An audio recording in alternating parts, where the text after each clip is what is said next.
ମୋ ଓଜନ ସେତିକି ହବନି ଯେତିକି ୟାର ଓଜନ, ତଥାପି ବାହୁବଳୀ ପରି ଉପରକୁ ଟେକି ଦେଇଛି। ଭିଡ଼ିଓ ହବ ବା, ପରେ ପଛେ ବାଲ୍ଟିଏ ପାଣି ପିଇଦେଲେ ଚଳିବ। ଯଦି ଏ ତଳେ ପଡ଼ିଲା ତାହେଲେ ମୁଁ ତ ସିଓର ସ୍ୱର୍ଗରେ ଦେଖାହେବି।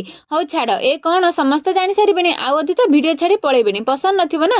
ଆରେ ରୁହ ବା, ଟେଷ୍ଟି ଆଉ ହେଲ୍ଦି ବି, ଦେଖିକି ଯିବ। ମୁଁ କ'ଣ ବନେଇବି କି? ଏମିତି ସବୁ ଟ୍ରାଡିସନାଲ ଜିନିଷ ମୋ ମା ବନାଏ। ସବୁ ବର୍ଷ ଆମର ଆଶା ଥାଏ ସିଓର ବର୍ଷକୁ ଥରେ ସାକର ବନେଇ ଖାଇବୁ। ସାକର କ'ଣ ଜାଣିଛନ୍ତି ଟି? ଯଦି ଜାଣିନାହାନ୍ତି ତେବେ ତ ସିଓର ଦେଖନ୍ତୁ। ମା ପାଣି କଖାରୁ କାଟି ଲୁଣ ହଳଦୀ ଦେଇ ସିଝେଇ ଦେଲା, ତା ଭିତରେ ମୁଁ ସବୁ ଜିନିଷ ରେଡି କରିଦେଲି। ବୋଟ ଅଦା ତେଜପତ୍ର ଦେଇ ଟିକେ ଫୁଟିଲା ପରେ ଚାଉଳ ଚୁନା ପକେଇ ଗୋଳେଇବେ, ତାପରେ ଖଟା ଆଉ ଗୁଡ଼ ଦେଇ ଅଳ୍ପ ସମୟ ଫୁଟେଇ ଦେବେ।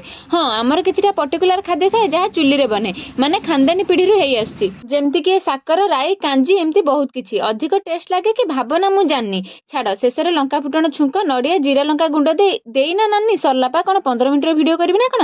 ଆଉ ହଁ, ସବୁ କିଛି ଟେମ୍ପୋରାରୀ, କିନ୍ତୁ ଚୁଲିରୁ ନ ଉଠୁଣୁ ଖାଇକି ମୁହଁ ଜାଳିବାଟା ମୋର ପରମାନେଣ୍ଟ। କିନ୍ତୁ ଏ ସାକର ସାଙ୍ଗେ ସାଙ୍ଗେ ଖାଆନ୍ତିନି, ଗୋଟେ ଦିନ ରଖିକି ଖାଇବେ, ବେଶୀ ଟେଷ୍ଟ ଲାଗିବ।